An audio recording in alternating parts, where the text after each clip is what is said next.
ఓం గం గణపతయే నమః. ఓం శ్రీ మహాలక్ష్మీ దేవ్యే నమః.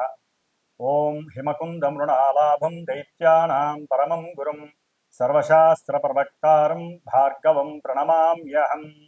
ఓం శుక్రగ్రహదేవతాయే నమః.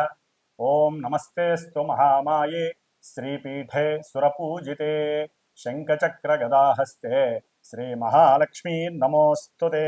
శ్రీ మహాలక్ష్మీ దేవ్యే నమః. వీక్షిస్తున్నటువంటి అందరికీ కూడా మరి మనం ఈ యొక్క జూన్ నెల మొత్తం కూడా మేషరాశిని ఆవహించి మేషరాశిలో తన యొక్క స్థితిని నెలకొల్పబడినటువంటి శుక్రుని గురించి తెలుసుకుందాం.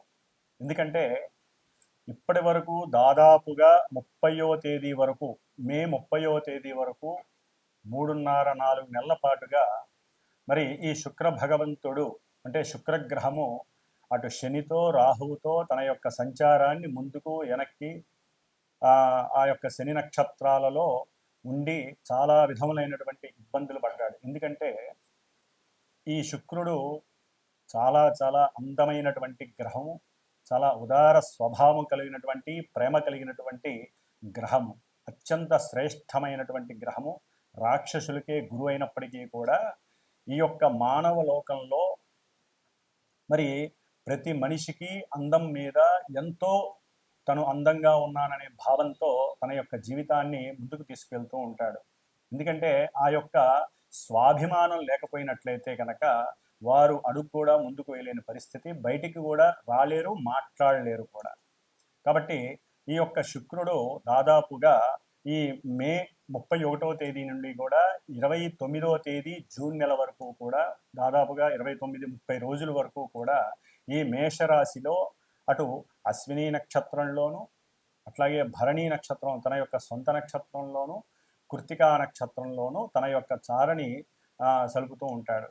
దాదాపుగా ఈ యొక్క శుక్రుడు మే 31వ తేదీ నుండి జూన్ 12వ తేదీ వరకు కూడా అశ్విని నక్షత్రంలో ఉంటాడు. ఈ అశ్విని నక్షత్రంలో ఉండటం ద్వారా శుక్రుడు మేషరాశి తన యొక్క శత్రు యొక్క రాశి, ఆ శత్రు రాశిలో ఉండి సరైనటువంటి ఆలోచనలు కానీ సరైనటువంటి ఫీలింగ్స్ కానీ వాక్కుని కానీ అంటే జారవిడ్చేస్తారు. వాక్కుని అంటే స్త్రీల యందు కొంత అనాగరికంగా ప్రవర్తించేటటువంటి మనస్తత్వం కూడా కలిగే అవకాశాలు ఉన్నాయి. ఎందుకంటే కేతువు యొక్క నక్షత్రంలో ఉన్నప్పుడు. కాబట్టి 12వ తేదీ వరకు కొంచెం జాగ్రత్తగా ఉండడం మంచిది. తదుపరి జూన్ 13వ తేదీ నుండి జూన్ 25వ తేదీ వరకు కూడా సొంత నక్షత్రంలో భరణి నక్షత్రంలో ఉండటం చాలా విశేషమైనటువంటిది. అందరికీ కూడా విశేషమని చెప్పుకోవాలి. ఎందుకంటే ఏ గ్రహమైనా సరే సొంత నక్షత్రంలో ఉన్నప్పుడు మంచి బలాన్ని కలిగి ఉంటుంది. మరి ఈయన ధనాన్ని ఇచ్చేటటువంటి వాడు, మంచి వాక్కుని, సౌందర్యాన్ని, అందాన్ని, కళలని ఇట్లా ఇచ్చేటటువంటి వాడు. ముఖ్యంగా సినిమా పరిశ్రమకి సంబంధించిన లలిత కళలకి సంబంధించినటువంటి గానము, రాగము, అట్లాగే భరతనాట్యము, ఇంకా వివిధ కావ్య రచనలు చేసేటటువంటి వారు, డైరెక్టర్లు, ప్రొడ్యూసర్స్కి, ముఖ్యంగా ప్రొడ్యూసర్స్కి, సినిమా యాక్టింగ్ చేసేటటువంటి హీరోలందరికీ, హీరోయిన్లకి కూడా విశేషమైనటువంటి సౌఖ్యం ఈ యొక్క సొంత నక్షత్రంలో ఉన్నప్పుడు కలిగే అవకాశాలు ఉన్నాయి. ఆ తదుపరి జూన్ 26వ తేదీ నుండి జూన్ 29వ తేదీ వరకు కూడా మేషరాశిలో కృత్తికా నక్షత్రం రవి యొక్క నక్షత్రంలో ఉండటం ద్వారా వీరికి కొంత గవర్నమెంట్ నుంచి ఈ సినిమా వాళ్ళకి కానీ లేకపోతే లలిత కళల వాళ్ళకి కానీ కొంత అనుకూలమైనటువంటి పరిస్థితులు, చక్కటి కీర్తి గణించటము, గవర్నమెంట్ సంస్థల నుంచి కానీ లేకపోతే ప్రభుత్వం నుంచి కానీ ఉన్నతమైనటువంటి గౌరవ పురస్కారాలు లభించే అవకాశం ఉంటుంది. కాబట్టి శుక్రుడు ఈ యొక్క మానవ ప్రపంచంలో శుక్రగ్రహం నుంచి స్త్రీలు ఉద్భవించారని, అట్లాగే కుజగ్రహం నుంచి పురుషులు ఉద్భవించారని నానుడి. కాబట్టి అందానికి ప్రతీక శుక్రుడు. కాబట్టి ఆ అందాన్ని మానసికంగా చంద్రుడి యొక్క స్థితిగతులను మించి స్థితిగతుల నుంచి ఆనందించడం, లేకపోతే ఆ యొక్క ఆనందాన్ని ఉద్రేకపూర్వకంగా చేసుకోవటం అనేటటువంటిది మానసిక చర్యను బట్టి ఆధారపడి ఉంటుంది. ఎందుకంటే మేషరాశి శుక్రుడికి అంత యోగ్యకరమైన రాశి కాదు. కానీ ఆయన నక్షత్రాల్లో మారినప్పుడల్లా ఎన్నో రకాలైనటువంటి గతులు ఏర్పడే అవకాశాలు ఉంటాయి. కాబట్టి మరి ఈ శుక్రుడు ఎన్నో రకాలైనటువంటి రోగాలను కూడా కలుగజేసే అవకాశం ఉంటుంది. ముఖ్యంగా మూత్రపిండాలు కానీ లేకపోతే కిడ్నీస్కి సంబంధించినటువంటి వ్యాధులు, అట్లాగే ఈయన మేషరాశి శిరోభాగంలో ఉన్నాడు కాబట్టి శిరస్సుకు సంబంధించినటువంటి వ్యాధులు. ఈయన జలగ్రహం, మేషరాశి ఏమో అగ్నితత్వపు రాశి. మరి అగ్నితత్వపు రాశిలో జలగ్రహమైనటువంటి శుభపరమైనటువంటి ఈ శుక్రుడు ఉండటం అనేటటువంటిది ఒక రకంగా చెప్పాలంటే కొన్ని రాశుల వారికి ఇబ్బందికరమైనటువంటి పరిస్థితుల్ని కలుగజేస్తుంది. ఎందుకంటే వేడివేడి ద్రావకంలో బంగారపు ముద్దని అంటే వేడి చేసి దాంట్లో వేయంగానే, నీళ్ళల్లో వేయంగానే అది ఏ విధంగా అయితే ఇబ్బంది పడుతుందో చల్లారడానికి ముందు, అట్లాగే స్త్రీలు కొంచెం జాగ్రత్తగా ఉండాల్సినటువంటి పరిస్థితులు. పురుషులైతే గనక స్త్రీల యందు మాతృభావాన్ని చూపించడం చాలా విశేషం. లేకపోతే ఈ శుక్రుడు మేషరాశిలో ఉన్నంత ఈ జూన్ మాసం మొత్తం కూడా ఎన్నో రకాలైనటువంటి ఇబ్బందులు కలగడానికి అవకాశం ఉంటుంది. అట్లాగే ముఖ్యంగా గోచారంలో శుక్రుడు మేషరాశిలో ఈ విధంగా ఉన్నప్పటికీ, మంచి చెడులు ఇస్తున్నప్పటికీ కూడా ఎవరి జన్మజాతకంలో అయితే శుక్రుడు కొన్ని శుభపరమైనటువంటి నక్షత్రాలలో ఉండి శుభపరమైనటువంటి పరిస్థితులు, ముఖ్యంగా వివాహము, సంతానము, పురుషులకైతే వీర్యకారకుడు కాబట్టి ఎన్నో రకాలైనటువంటి మానసికమైనటువంటి చర్యల మీద ఈయన యొక్క ప్రభావం ఉంటుంది. కాబట్టి కొంత కాముకత్వాన్ని కండిషనల్గా ఉంచుకోవటం అనేటటువంటిది ఎంతో విశేషమైనటువంటి ప్రక్రియ. కాబట్టి మనలో కలిగేటటువంటి మనోవికారాలని కండిషనల్గా ఉంచుకున్నట్లయితే ఈ నెలన్నాళ్ళు కూడా శుక్రుడి వలన కలిగేటటువంటి ఇబ్బందులు కలగకుండా ఉంటాయి, స్త్రీలకైనా పురుషులకైనా. అట్లాగే మేషరాశిలో ఉన్నాడు కాబట్టి సాధ్యమైనంత వరకు శుక్రుడు ఈ నెల రోజులు కూడా కాస్త సనాతన ధర్మము, హిందువులమైనటువంటి స్త్రీలు తప్పకుండా పురుషులైనా సరే చక్కగా నుదుటిన ఎరుపు తిలకం ధరిస్తే గనక, ఎరుపు బుట్టును పెట్టుకుంటే గనక అవతల వ్యక్తుల నుంచి కలిగేటటువంటి నరఘోషలు కానీ, దృష్టి పీడలు కానీ, మన అందం మీద కావచ్చు, మన ధనం మీద కావచ్చు ఆ యొక్క పీడ లేకుండా ఉంటుంది. అట్లాగే మన శరీర ఆరోగ్యం నలతలు లేకుండా సంపూర్ణ ఆరోగ్య సిద్ధిని మనమే ఈ బొట్టును పెట్టుకోవడం ద్వారా ఆ అమ్మవారి యొక్క అనుగ్రహం. ఎందుకంటే శుక్రుడు అనేటటువంటి గ్రహము స్త్రీ దేవత.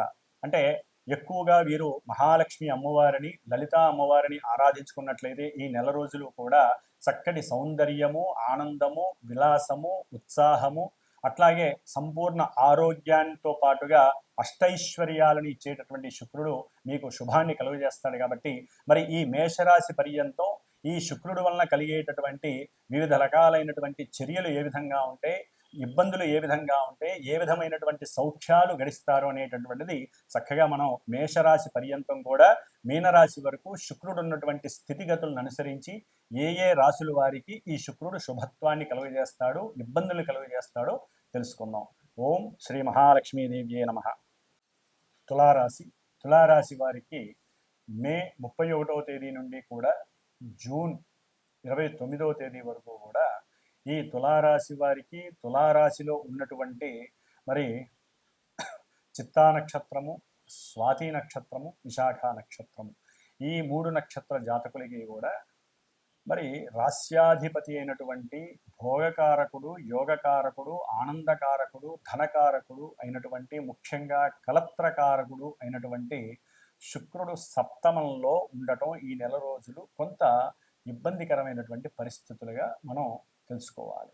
ఎందుకంటే కారకో భావనాశాయ అంటే వివాహానికి అతి ముఖ్యమైన గ్రహం అటు స్త్రీలకి కానీ పురుషులకి కానీ ఎవరికైనా సరే ఈ శుక్రుడు వివాహాన్ని సూచిస్తాడు. కాబట్టి వివాహానికి సంబంధించినటువంటి ఏదైనా ఇబ్బందులు ఎదురయ్యే అవకాశం ఉంటుంది. అంటే చూడడానికి వెళ్ళటం, ప్రయాణం చేసి వెళ్ళటం, అయితే అక్కడ అవతల వ్యక్తుల నుంచి సరైనటువంటి రెస్పాన్స్ రాకపోవడం కొంత మీకు మానసిక వ్యధని ధన నష్టాన్ని కూడా కలుగజేస్తుంది. కాబట్టి సాధ్యంతరకు ఈ నెల రోజులు వివాహపరమైనటువంటి ఆలోచనలు లేకుండా ఉండటం మంచిది.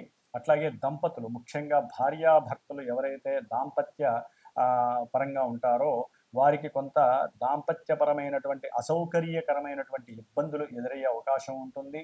అట్లాగే ప్రయాణాలు చేసేటప్పుడు కూడా కొంత మీకు ఇబ్బందులు కలిగి మీలో ఎవరో ఒకరికి కొంత ఆర్థికంగా ధన నష్టాన్ని కలుగజేసే అవకాశము, లేకపోతే ప్రయాణాలు చేస్తున్నప్పుడు వాహనాల పరంగా ప్రయాణం చేస్తున్నప్పుడు ఆకస్మికంగా మీకు తెలియకుండానే ఎవరితోన్నా మాట్లాడడం ద్వారా గవర్నమెంట్ వ్యవస్థలకి సంబంధించినటువంటి వారు చలానాలు విధించటం, దాని ద్వారా మీరు కొంత ఆర్థికపరమైన ధన నష్టాన్ని పొందే అవకాశం కూడా ఈ సప్తమంలో ఉన్నటువంటి శుక్రుడు కలుగజేస్తాడు. ముఖ్యంగా వ్యాపారంలో స్త్రీ పరంగా ఎవరైనా భాగస్వాములు ఉంటే, లేకపోతే స్త్రీలు వ్యాపారం చేస్తున్నప్పుడు పురుషులు ఎవరైనా ఉన్నట్లయితే వారితో మీకు మాట కొంచెం లాలూచి అనేటటువంటిది ఇబ్బందికరంగా పోయే అవకాశం ఉంటుంది. ఎవరి ధనాన్ని వారు సమపాళ్లుగా స్వీకరించాలి, ఇక మనకి ఈ యొక్క భాగస్వామ్యం పనికిరాదు అనేటటువంటి ఒక తెలియనటువంటి ఉరికే మనస్తత్వంతో మాట్లాడుకునే అవకాశం కలుగుతుంది. కొంచెం ఆవేశాన్ని తగ్గించుకుంటే నెక్స్ట్ ఈ జూన్ తర్వాత ఆర్థికంగా మీకు ఆకస్మికంగా మీ ఇరువురి మధ్య సఖ్యత కలిగి అనుకూలమైనటువంటి పరిస్థితులు కూడా కలగచ్చు. అట్లాగే ముఖ్యంగా శుక్రుడు హార్మోన్స్కి సంబంధించినటువంటి అనారోగ్యాన్ని కలుగజేస్తాడు. కాబట్టి స్త్రీలు కానీ పురుషులు కానీ వీరిరువురికి కూడా హార్మోన్స్ అనేవి కొంతమందికి బాహ్యేంద్రియాను, కొంతమందికి అంతర్గతంగాను ఈ యొక్క హార్మోన్స్ ప్రభావం ఉంటుంది. కాబట్టి కాస్త చెక్ చేయించుకోవటం మంచిది. లేకపోతే అంతర్గతంగా కొన్ని అనారోగ్య సమస్యలకి, ముఖ్యంగా మధుమేహం ఉన్నటువంటి వాళ్ళకి, ఈ తులారాశి వారికి కొన్ని ఇబ్బందులు పడే అవకాశం ఉంటుంది. ధన నష్టం కలగడానికి అవకాశం ఉంటుంది. ముఖ్యంగా స్త్రీల వలన కొన్ని ఆకస్మికంగా కొన్ని కష్టాలు, నష్టాలు, ధనపరమైనటువంటి వ్యయాలు కలగటానికి అవకాశం ఉంటుంది. ఖర్చు పెట్టేటప్పుడు ఆలోచించండి. మనకేదో వారి వలన లాభం కలుగుతుంది, ఆ స్త్రీ నన్ను ఇష్టపడుతోంది అని మానుకోవటం మంచిది తులారాశి వారు. దాని ద్వారా ఆర్థికంగా ధన నష్టం కలగడానికి అవకాశం ఉంటుంది. తెలియకుండా వారి మనసులో ఏముందో తెలియకుండా మీరు గనక అడుగు ముందుకు వేస్తే, నేను నిన్ను వివాహం చేసుకుంటాను, నేను ఇష్టపడుతున్నాను అని గనక ఎవరైనా గనక అంటే గనక వారి మధ్య భేదాభిప్రాయాలు తారాస్థాయికి వెళ్ళే అవకాశం ఉంటుంది. కాబట్టి కాస్త తెలియకుండా మనకున్నటువంటి హరిషడ్ వర్గాలలో అంతర్గత శత్రువుల్లో మరి శుక్రుడికి సమూజ్జిగా కామాన్ని ఇచ్చారు. అంటే సృష్టిని మనం చెయ్యాలి అంటే కామం అనేటటువంటిది స్త్రీ పురుషులకి సర్వసాధారణం. దానికి అధిపతిగా ఈ శుక్రుడిని ఇచ్చారు. కాబట్టి ఈ యొక్క శుక్రుడు సప్తమంలో ఉండటం ద్వారా స్త్రీల యందు పరదృష్టి లేకుండా కొంత ఈ నెల రోజులు కూడా జాగ్రత్తగా ఉండటం, వేరే పిచ్చి ఆలోచనలు లేకుండా ఉండటం ద్వారా కూడా కొంత అనుకూలమైనటువంటి పరిస్థితులు కనిపిస్తున్నాయి.